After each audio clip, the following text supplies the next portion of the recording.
Good morning, my dear students. I welcome you to the National University Online Class. During this pandemic, I feel proud to be the part of this National University Online Class lecture as a resource person. Please maintain the health rules. Our subject is English. This program is for the honors first year students. Course code 211101. Course name English Reading Skills. Today's lecture number 10. Perhaps this could be the last lecture so far. Title of this lecture is Interpretation of the Poem Shall I Compare Thee with Sample Questions and Answer Keys for Part C.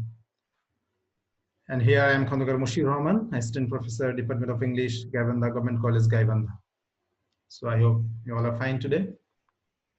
Okay, so by this time you have attended the other lectures, other 9 lectures we have finished so far. So in all these lectures, I have tried to cover up your whole syllabus. So it would be the important part C today. Let us see today's topic. Today we are going to recap as usually and checking the previous home task. Analysis of Sonnet 18, the famous sonnet by William Shakespeare, and sample questions and answers keys for part C. So that is very important, and the class will be ended up giving home task. In the part C, you'll be given a question in your question paper, given a poem, and after the poem, you will be asked some questions to write. So I'll try to show you and questions, sample questions, and answer keys also on the basis of the poem Sonnet 18, famous poem, sonnet of William Shakespeare. So let us see the sonnet first. Are you ready? Okay. So look at the sonnet. I think some of you, of course, by this time have read this sonnet. It's a very lovely sonnet, of course. Every students like this sonnet. Not only students, teachers also.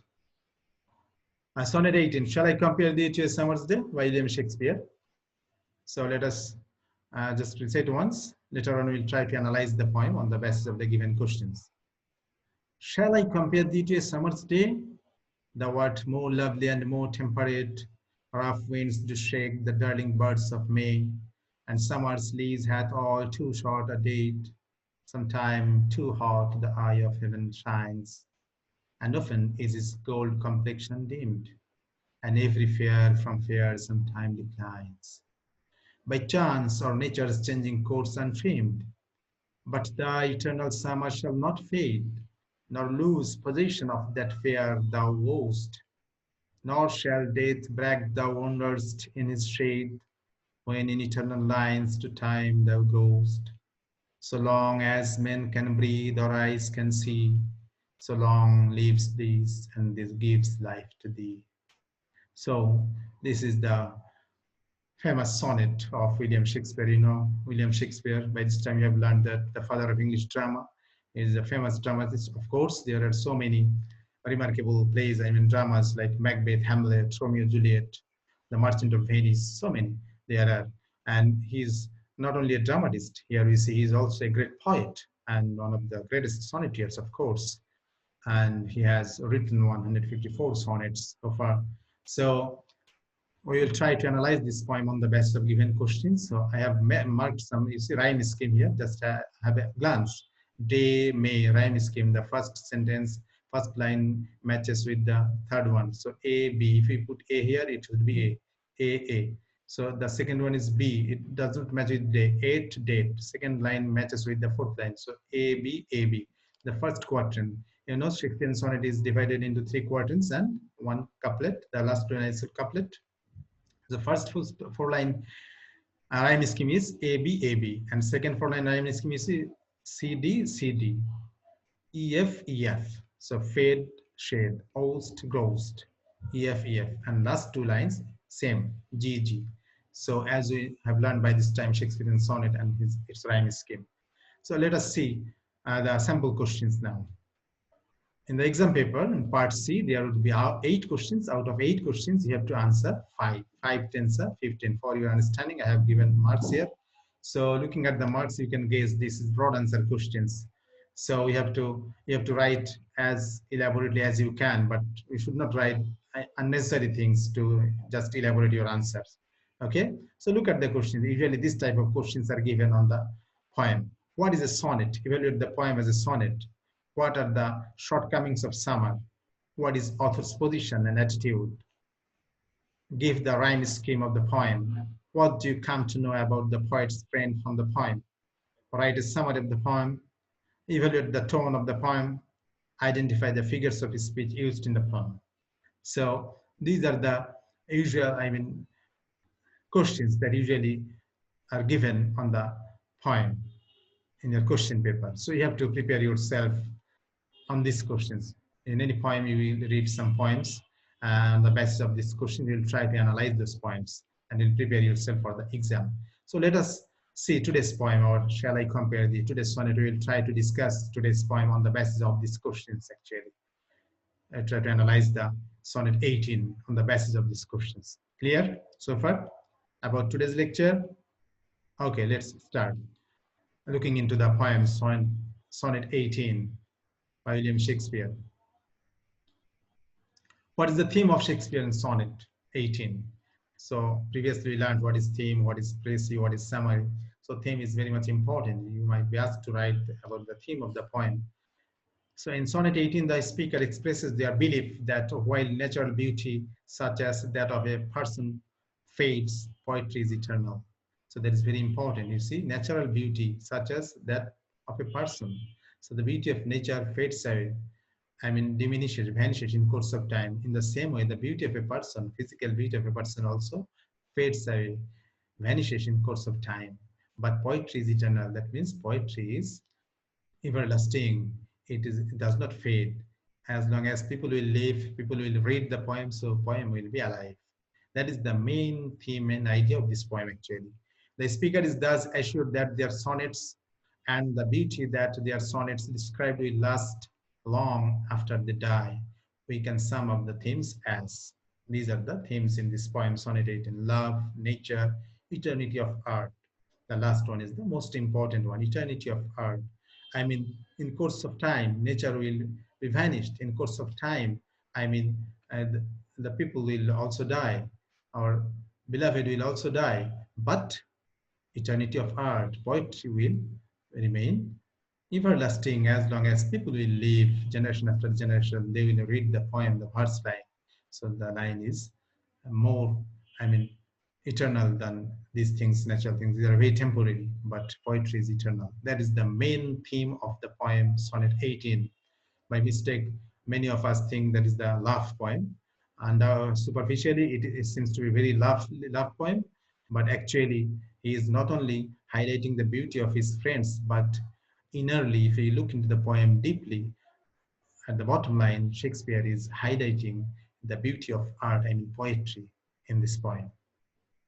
So let us look into the poem, William Shakespeare, and summary of the sonnet. I will look about the summary. Sonnet 18 is perhaps the best known of all sonnets. Shakespeare wrote 154 of them, but this one tends to topmost popular lists, mainly due to the opening line, which every romantic knows of by heart. So the very first line is very romantic, and all romantic people try to quote this line, they memorize this line. Shall I compare thee to a summer's day? So this very romantic line. Well, all the romantic people try to memorize this line, and they use it every now and then. But there is much more to this line than meets the eye that I told you by this time. So meet the eye, superficially what we see, the very first line seems to be that it's a very love poem and very romantic poem it is, but actually in the romanticism lies in somewhere else. It is not, love between two lovers, rather it's the love for poetry, and Shakespeare is highlighting the eternity of his poetry, as you will find out later in the analysis. So you will find in the analysis these things. And please be aware that not every line of every Shakespearean sonnet is written in pure iambic pentameter. By this time you have learned iambic pentameter means 5 feet is over there, and each feet consists of unstressed and stressed syllable. And in Shakespearean sonnet, we have learned that there is iambic pentameter, but all the lines in Shakespearean sonnet is not iambic pentameter. So there, that we will see in this poem also, there is a variation, there is a change sometimes. There may be metrical variations, but the form is classic Shakespearean sonnet. There are 3 quatrains in this poem with 4 lines. 4 lines stanza is called quatrains. rounded off with a rhyming couplet. I mean, final two lines is a couplet, making 14 lines in total. So if you look at the poem again, if you count the lines, there are 14 lines. First four lines, first quatrain, second four lines, second quatrain, third four lines, third quatrain. First quatrain rhyme is A, B, A, B. Second quatrain, C, D, C, D. Third quatrain, E, F, E, F. And the couplet is G, G. So this is the Shakespearean sonnet rhyme scheme. And this sonnet matches. Now, look at the some other points about this sonnet 18. William Shakespeare's sonnets are world-renowned and are said to have been written for a fair youth and a dark lady. But no one is 100% certain, sure. This is actually deviation. Some people have made, deviation of his sonnets. Out of 154, the first 126 is written on fair youth, and last 127 to 154 sonnets are written on a dark lady, but that's not certain. The sonnets were first published in 1609, 7 years before his death, and their remarkable quality has kept them in the public eye ever since. Their depth and range set Shakespeare apart from all other sonnetiers. So not only as a dramatist, Shakespeare is also very much known or familiar as a sonneteer also because of these sonnets. I mean, why these sonnets are so familiar? Because of its depth, I mean, its profound meaning. And since then, these poems are being read. His sonnet 18 focuses on the loveliness of a friend or lover, the speaker initially asking a rhetorical questions, comparing them to a summer's day. He then goes on to introduce the pros and cons of the weather, from an idyllic English summer's day to a less welcome dimmed sun and rough winds. In the end, it is the poetry that will keep the lover alive forever, defying even death. What is the meaning? At the end of the poem, Shakespeare is going to tell that his friend's youth will be eternal. Why? Because of his poetry. It's not the youth, it's not the speciality, it's not the quality of his friend's beauty. Rather, it's the beauty of his poem. As his poem, his verse line will be read by the people generation after generation, so his friend will be also alive because his friend is written. His beauty, his friend's beauty is also written, I mean, in the first line of Shakespeare's poems. That's why, as his poetry will be alive, so his friends will be also alive for long, I mean, for eternity. That's the thing, as long as people will live the last time. So we are going to the next one. Analysis of sonnet 18 line by line. Now you can get, I mean, a more close, I mean, look into the poem, try to understand. Sonnet 18 is devoted to praising a friend or lover, traditionally known as the fair youth. The sonnet itself a guarantee that this person's beauty will be sustained. As I told you, the friend's beauty will be sustained. Even death will be silenced because the lines of verse will be read by future generations when speaker and poet and lover are no more. Poet will die, his beloved will die, and speaker, poet, and lover all will die, keeping the fair image alive through the power of verse. But the verse line will be alive as long as people will read these verse lines, the poems, so their friend will be also alive. The opening line is almost a tease, or reflecting the speaker's uncertainty as the attempts to compare his lover with the summer's day. Actually, he is teasing means summer's day. Summer's day is lovely, beautiful in English culture, you know, in England. But that beauty is very fleeting, temporary, very temporary. Summer is not longer in England. It's rather winter is longer over there. So there's very short time. The beauty of summer remains over there very short time. That's why he's telling, shall I compare this to a summer's day? Summer's day is not, though lovely, though beautiful, but it is not longer lasting. So I should not compare you with summer's day. So he's asking this type of question. So he's teaching actually the summer's day. The rhetorical question is paused for both the speaker and reader, and even the metrical stance of this first line is open to conjecture, to gaze. Is it pure iambic pentameter? If you look into the first line, is it purely pentameter? Shall I compare thee to a summer's day? Look at the first line. Shall I compare thee to a summer's day? I'm going to analyze So is it iambic pentameter? I mean, there are 5 feet with unstressed and stressed syllable. We are going to see. Think. So this comparison will not be straightforward. So we have to analyze it. Let us see. This image of the perfect English summer's day is then surpassed as the second line reveals that the lover is more lovely and more temperate. Lovely is still quite commonly used in England and carries the same meaning. I mean, lovely means attractive, nice, beautiful, while temperate in Shakespeare's time temperate means in Shakespeare's time, temperate means gentle-natured, restrained, moderate, and composed. Let us see some more explanations.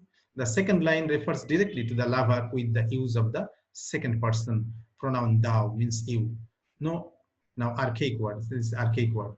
As the sonnet progresses, however, lines 3 to 18 concentrate on the ups and downs of the weather and are distanced, taken along a steady iambic rhythm. So except line 4. So line number 4 is also not iambic. Other lines are iambic here from lines 3 to 18. So you see, what is there in this line 3 to 8? We will find the ups and downs of the weather. So weather changes. In summer, weather takes one shape, and in the winter, another shape. So weather changes time to time. Weather is not always fine. Okay, shine in the morning, but gloomy in the evening. It's like that. It is very uncertain weather and uncertain in England. So weather is changing. So it's fleeting, temporary. So that is the thing. So he's actually criticizing the weather. The beauty weather, atmosphere is very beautiful in different weather, but because of the change of the weather, the atmosphere is also changed. So the beauty of the nature is also changing. Beauty of nature is not permanent, very temporary. That is the thing. The speaker is suggesting that for most people, summer will pass all too quickly and they will grow old, as is natural, their beauty fading with the passing of the season. So you see, the nature, like nature, in our human life also, youth is the summer. Summer, if you think about summer day, as summer is very lovely and attractive in England, youth is the summer. Youth is the golden period of life. But this youth is, we are not remain in youth for the long time. We start our life with baby, from baby to young, I mean, and then we become young, youth, and finally we become old and we die forever. We live this earth forever. So there is a process in course of time. Human beings change as there is the change in nature also. Nature is also changing time to time in course of time. So Shakespeare is telling that it's fleeting, it's temporary. There is no permanence in nature's beauty as well as in the physical beauty of human being. Lines 9 to 12 turn the argument for aging on its head. The speaker states with a renowned assurance that the eternal summer shall not fade. The eternal summer shall not fade. So he is praising the beauty of his friend. The eternal summer shall not fade. Your summer, your beauty is eternal, and that his lover shall stay fair and even cheat death and time by becoming eternal. So death, even death, has been personified over here. Later on we'll see. Death will not be able to drag down him to the shade of the grave. So as why? Poetry will be alive, so his friends will be alive in the line of the poems. That's why. So lines 13 and 14 reinforces the idea that the speaker's poem will guarantee the lover remain young and the written word becoming breath, vital energy, ensuring life continues. So line 9 to 12, it's eternity, showing the eternity of his beloved, I mean, friend's youth. As the poet is writing about the youth of his friend, the beauty of youth of his friend, so he is actually framed in the lines of the poem. So the poem will be alive as generation after generation, they will read the poem. So here, the youth of his friend will also remain alive. The youth of his friend will not be faded, will not be vanished, will not be aged. Have you got it? You have to understand the poem and Shakespearean sonnet or any sonnet like this, line by line. Lines 13 to 14, the last two lines, I mean couplet, reinforce the idea that the speaker's, I mean the poet's poem will guarantee the lover remain young, as I told you just now. The written word becoming breath, vital energy, ensuring life continues. So life will be continuing. So as long as people will be alive, life will be continuing. They will read the poem, so the poem will be alive, the poetry will be alive, and as the poetry will remain long, I mean for eternity, poetry will be not be vanished as long as there will be generation.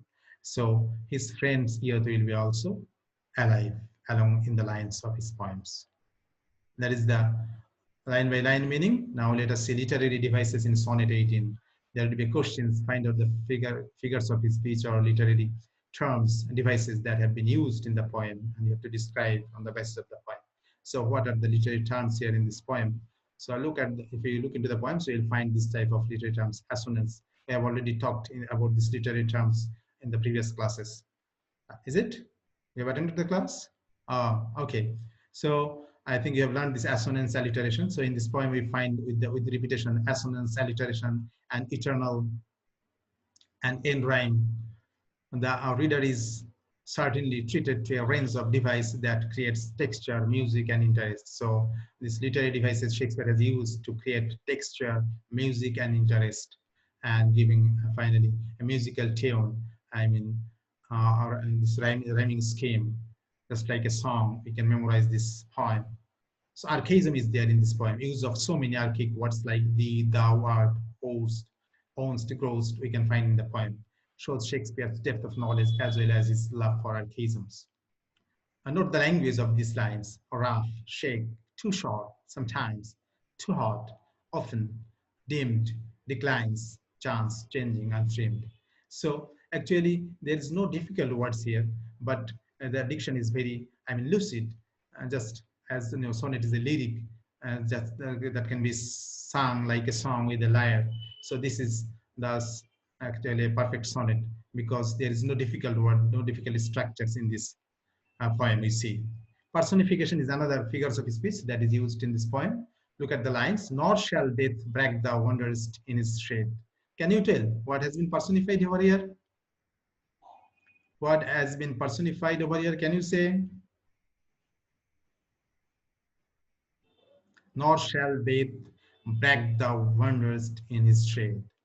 The meaning is that death will not be able to take you down to the grave. It will not be able to stop your wandering, your moving, your living, and take into the shade. His shade means grave. So back, draw down. So this is the quality, living quality has been given to death. Death has been personified. Nor shall death break the wanderest in his shade. So death has been personified over here. So use of personification is there also. Assonance and repetition, there are interesting combinations within each line, which adds to the texture and soundscape. Rough, birds, shake, may, hot, heaven, eye, shines, often gold complexion, fair from fair. So you see fair from fair, alliteration, sometimes declines, chance, nature, changing, nature, course. So assonance and repetitions are there, and alliteration and assonance are there, so many. Life is not an easy passage through time for most, if not all people, or random events can radically alter who we are, and we are all subject to time's effects. That means time's effects. There is, of course, time's effects there on our life. We are not at the same stage always. We are changing. Our life is changing in course of time to time. Now you are youth, you know, but some days back you are just a child. Huh? You are a baby. And if you go back, we are not here. And after some days, you will be aged, huh? Like me. And after some days, no more in this earth. So that is the life. So time has effects on life. That is the meaning over here. Let us see some more points. In the meantime, the vagaries of the English summer weather are called up again and again as the speaker attempts to put everything into perspective. Finally, the lover's beauty, metaphorically an eternal summer. So eternal summer is the summer, the beauty of nature. I mean, the beauty will never be faded away. That's why it is metaphorically said that it will live long, will be preserved forever in the poet's immortal lines. Why poets' lines are immortal? Because as long as people will be there, they will read the poem. So in the lines of the poems, immortal lines the poet's friend's beauty, eternal summer will also be alive. And those final two lines, couplet 13 and 14, are harmony itself. Following 12 lines without any punctuated caesura, caesura means a pause or break in the delivery of the verse line. Line 13 has 6 or 4 caesura, and the last line 4 by 6 caesura. The humble comma sorts out the syntax, leaving everything in balance, giving life. So that's the texture, structure of this poem. Heroic couplet, the last two lines. Perhaps only someone of genius could claim to have such literary powers strong enough to preserve the beauty of a lover beyond even death. So this is the speciality. This is the creativity of William Shakespeare, why he is great. There are very rare poet like him who can make the beauty of his friend alive in such quotable lines. Mood and tone. So what would be the mood and tone of this poem? Sonnet 18. At first glance, the mood and tone of Shakespeare's Sonnet 18 is one of deep love and affection. That is true. It is highly sentimental and full of feeling. This sonnet may seem at first to simply praise the beauty of the poet's love interest. However, there is also a subtle hint of frustration in the poet's tone. He feels that the metaphor of a summer's day falls short of his goal of praising his love interest. Shakespeare seems to be implying that nature has certain limitations when comparing it to the emotions of people. So, nature is not enough to express the emotions of people, to express the emotions, the thoughts and ideas of the poet.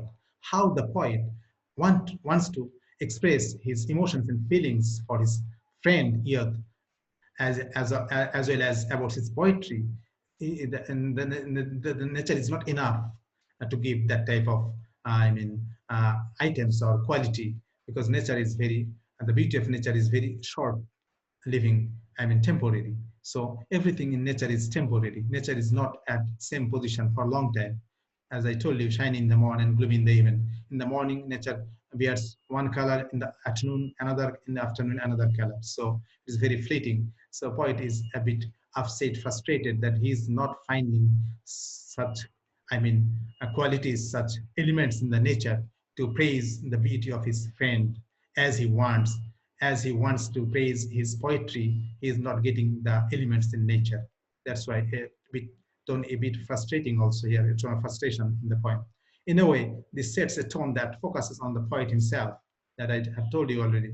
Unlike most of the other sonnets, Shakespeare makes the speaker of this poem self-aware.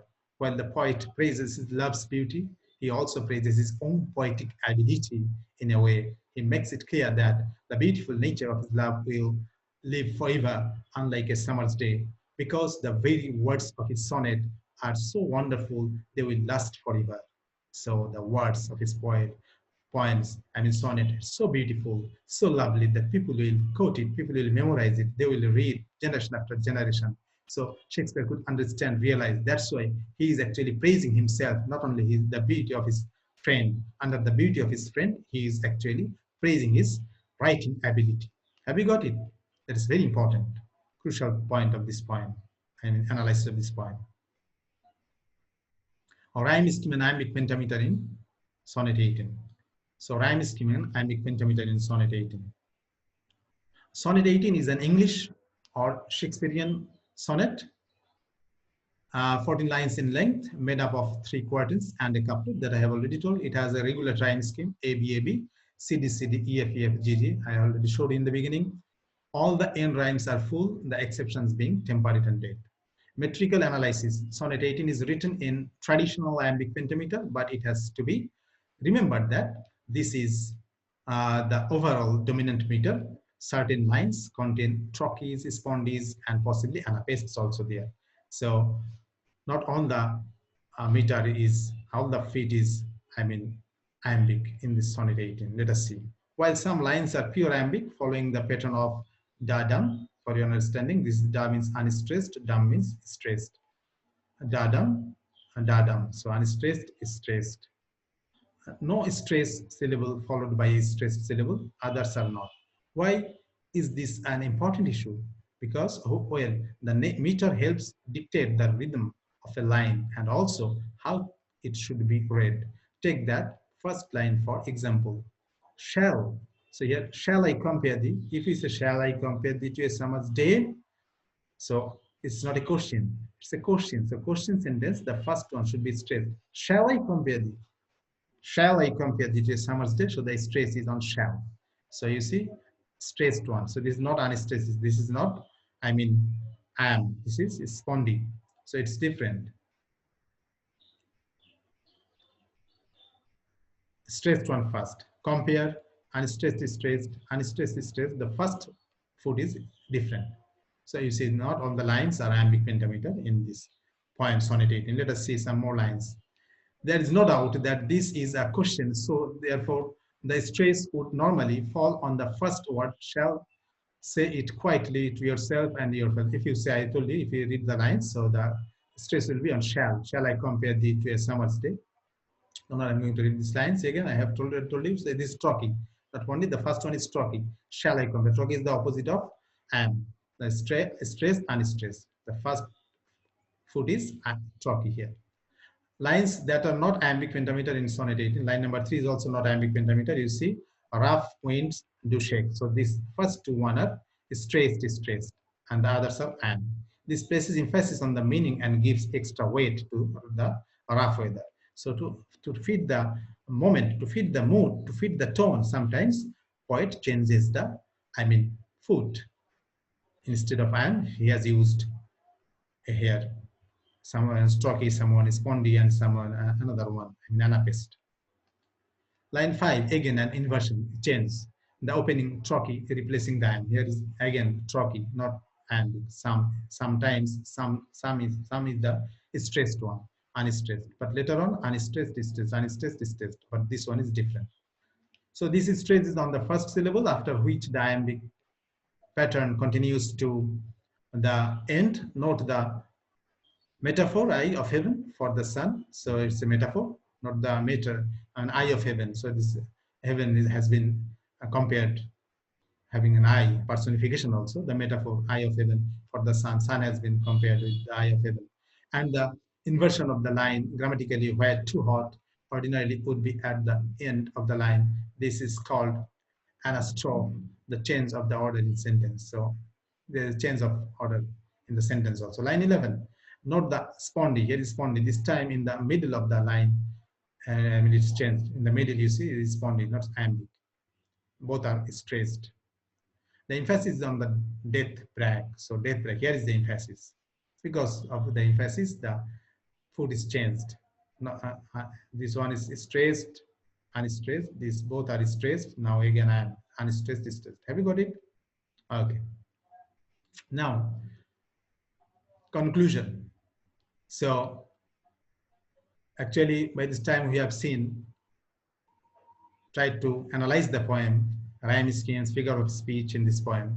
In conclusion, we can say Shakespeare's Sonnet 18 successfully conveys the themes of beauty and the effect of time on it through a variety of poetic techniques and effective use of the iambic pentameter structure. This sonnet, however, very possibly should not be regarded as a love poem due to the fact that Shakespeare has clearly aimed to draw a lot of attention to himself as the poet, and that his description of his beloved's beauty did not include much detail. So have you got the point? So we should not mistake that this is purely a love poem. This is love poem, of course, but at the end, we see here he is not only praising the beauty of his friend, he is actually praising his writing quality, ability. His poetry is eternal. As poetry is eternal, that's why his poem, the beauty of his friend will be eternal. If poetry would not be eternal, if there would be no poetry, so his friend's youth will not be remembered, his friend's youth will be vanished, because in nature, really, his friends will not be alive for long. His friends will die. So people will forget him. But as the beauty of his friend has been framed in the lines, in the first lines of Shakespeare, that's why his friend's beauty will be, already his friend's beauty will be alive for a long time, as long as the poems will be alive. So have you got the point? Theme, love, nature, and eternity of art. These are the main themes of the poem. So have a look again. We have tried to say the poem, the rhyme scheme of this poem. I have showed you sample questions. You have to write as much as details you can. You have to evaluate sonnet. When you are evaluating sonnet, you must know all the sonnet is the lyric. So the characteristics of the lyric must be over here. It's a single person, speaker is here, and what? Emotion and thoughts, personal, emotional, and thoughts are here. And it's a short poem. It can be sung like a song. These are the qualities of a sonnet. Spontaneity is there, and of course the rhyme scheme. As a Shakespearean sonnet, you know the rhyme scheme that you should explain over here. So these are the questions you should prepare. These are the themes: love, nature, eternity of art, that I have tried to explain, and summary, and then summary and analysis of sonnet in line by line. I have tried to explain literary devices in the sonnet 18: assonance, alliteration, archaism, personification, metaphor. Also we have talked about. So sonnet 18, mood and tone, and sometimes frustration. It's a lovely mood, affection. First in the beginning, affection; in the middle, it's frustration; and in the end part, that is actually showing his, I mean, self-confidence, as his ability. He's praising his own poetic ability at the end of the poem. And rhyme scheme, we have also said about Shakespearean poem A, B, C, D, C, D, E, F, E, F, G, G. But about the, I mean, pentameter line, all the lines are not iambic pentameter. We have seen here some lines, line 3, line 5 are different. And there are some foots are not iambic, I mean, unstressed, stressed. Some foots are stressed, stressed, or stressed, unstressed. Spondia troch is also there. So these are the, I mean, explanation or analysis on the basis of the given or sample questions I have tried to show you. You have to prepare yourselves after reading any poem in this way. So take your home task. Keep on reading more and more English poems. Try to analyze those poems on the basis of the given items or questions that I have given over here. Try to write the summary theme of the poem that you have read. That will improve your analytical ability, understanding ability, and writing ability. Share your, of course, share your learning with your friends and peers, because this is a process and part of learning. If you share your learning with your friends and peers, you'll be benefited. Your learning will be permanent. Your learning will be complete one. Otherwise, not incomplete one. So it's a part of learning. You must sure do this work. So I think hopefully this is the last lecture so far. Out of 10 lectures, this is the last lecture so far. If there will be another chance, I will come with lectures for you. And I hope you have attended all these lectures properly and must follow the home task that I have given to you. Then you'll be benefited from these lectures, I believe. And keep on reading. As a student of English literature, every day you have to read and every day you have to write. Can you remember I told you at least one page you have to read every day and at least one page you have to write every day. In that case, you'll be actually improve your reading skills, otherwise not. At the end of the day, remember, this is reading skills. You are doing reading skills, but you are doing everything of literature.